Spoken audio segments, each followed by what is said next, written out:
Ahmedabad municipal school board દ્વારા વિદ્યાર્થીઓના હિતમાં મોટો નિર્ણય લેવાયો છે। કોર્પોરેશન હસ્તકની શાળાઓમાં અભ્યાસ કરતા અંદાજે 2.5 લાખ વિદ્યાર્થીઓને હવે મફતમાં બૂટ અને મોજા આપવામાં આવશે।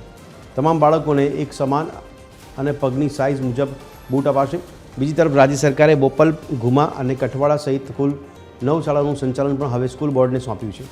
આ નિર્ણયથી શિક્ષણ વ્યવસ્થામાં વધુ એકરૂપતા આવશે અને વિદ્યાર્થીઓને અદ્યતન સુવિધાઓનો લાભ મળશે।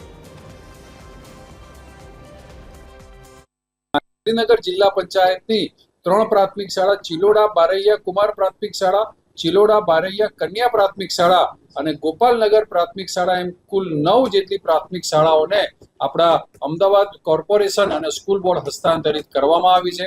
વિદ્યાર્થીઓને જે અમદાવાદ મ્યુનિસિપલ કોર્પોરેશન અને જે સ્કૂલ બોર્ડ અંતર્ગત જે કંઈ બી પ્રવૃત્તિઓ થતી હોય છે, જે પ્રકારની વ્યવસ્થાઓ, ટેકનોલોજીયુક્ત શિક્ષણ, ગુણવત્તાયુક્ત શિક્ષણ, સુવિધાયુક્ત શિક્ષણ અને તેની સાથે બીજી જે કંઈ બી ફેસિલિટી આપવામાં આવી છે તે વિદ્યાર્થીઓને તે પણ આગામી સમયમાં આપવામાં આવનાર છે।